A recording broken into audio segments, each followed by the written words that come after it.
tarde estamos con la doctora Marlene Abud, quien es docente e investigadora de la Facultad de Comunicación Lingüística y Literatura y organiza el tercer Simposio Internacional de Desafíos en la Diversidad.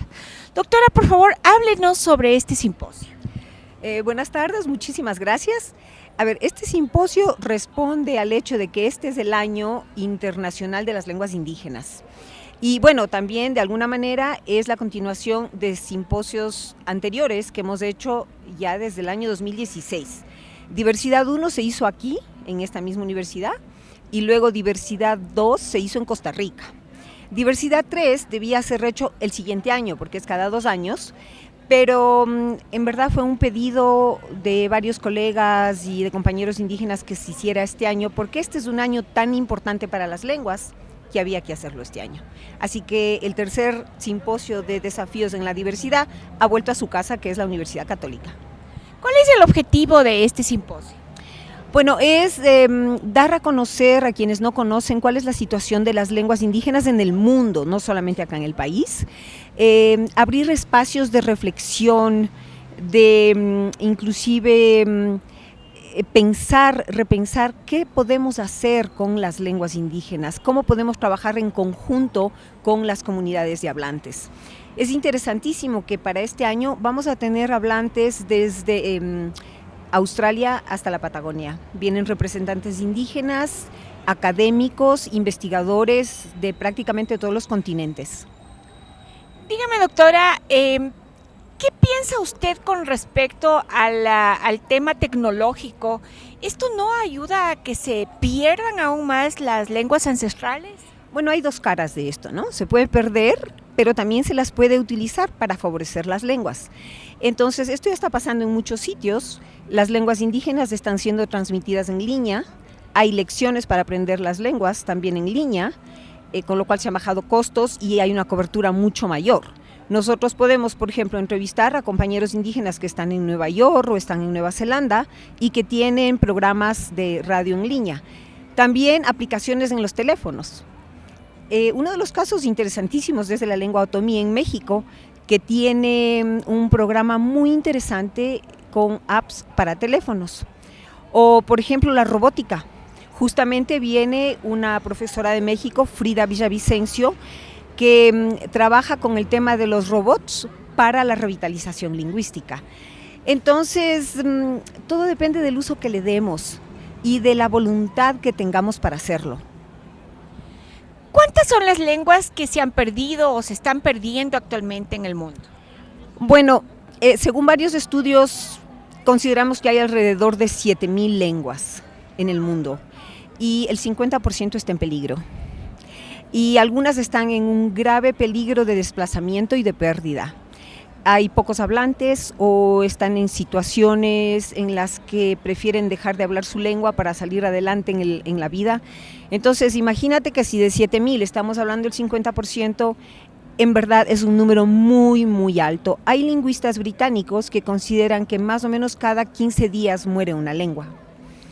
Y esto es gravísimo porque perder una lengua significa perder conocimientos invalorables que son muy difíciles de recuperar. ¿Con la lengua se pierden también las tradiciones? Pues sí, se pierde la tradición, se pierde la forma de referirse al mundo que nos rodea, a la relación con el otro, a lo que significan para nosotros los sentimientos, las vivencias, el espacio. Todo eso se va cuando se va una lengua. La cosmovisión. Sabemos además que hay una relación muy íntima entre la pérdida del ecosistema y la pérdida de las lenguas.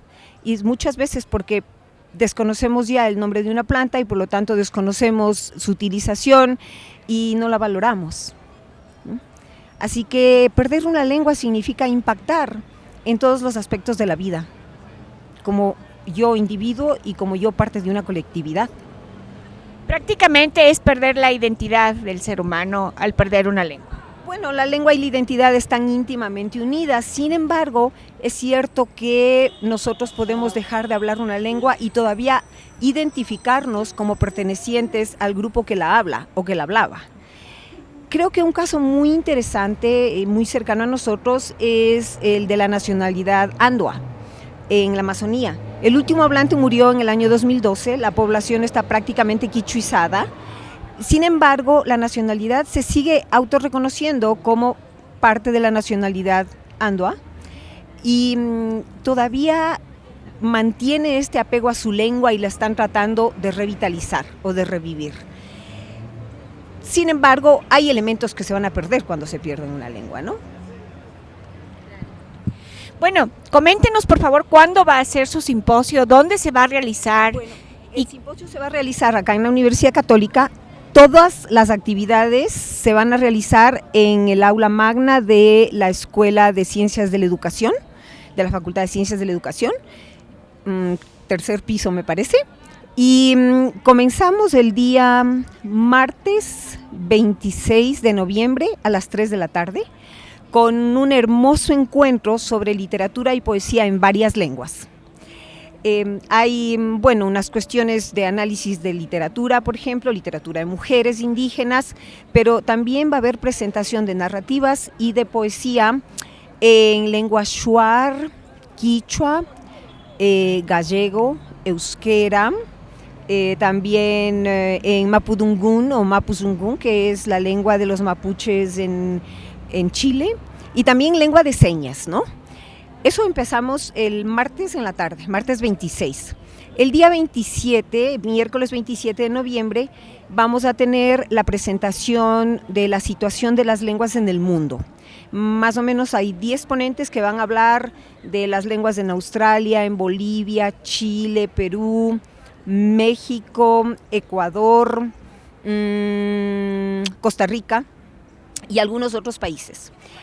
Y en la tarde vamos a hablar en la tarde del miércoles 27 de los efectos del contacto entre lenguas indígenas y lenguas dominantes. Por ejemplo, lenguas indígenas de Brasil con portugués y lenguas indígenas de otros países de América Latina en su relación con el español. Entonces vamos a hablar del impacto que este contacto tiene tanto en la una lengua como en la otra, en la lengua indígena y en el español o el portugués. Luego al día siguiente, el día jueves 28, empezamos con el tema de documentación lingüística y revitalización de lenguas. En la tarde se va a hablar de programas y proyectos que ya existen y otros que queremos crear sobre el rol que tiene la interpretación y la traducción en las lenguas indígenas, cómo trabajar ya con programas académicos que permitan inclusive diplomarse con esa especialidad. Y luego en la noche, en la tarde-noche del día 28, del jueves, tenemos lanzamientos de libros. Libros que están en quichua y español, en shuar, y luego un libro que tiene una serie de capítulos y de artículos sobre lo que significa la diversidad en el mundo. Y el día viernes, finalmente, tenemos en la mañana una hermosa discusión sobre lengua e identidad, justo el tema que acabamos de hablar. Y luego en la tarde se va a discutir el tema de políticas lingüísticas, políticas educativas, siempre pensando desde Australia hasta la Patagonia. También tenemos lingüistas que van a hablar sobre el África y lo que pasa con las migraciones y con el renacimiento de comunidades una vez que han migrado. Y cerramos esto aquí en la universidad el día 29, luego de esta discusión sobre políticas, y el día 30, para quienes puedan, hay una visita a las comunidades de la región de La Esperanza en Imbabura, porque vamos a entregar algunos de los productos que hemos hecho nosotros con el programa de investigación Oralidad Modernidad, entre ellos léxicos etnográficos sobre las plantas medicinales. Muchas gracias, doctora, y le deseamos éxitos en su simposio.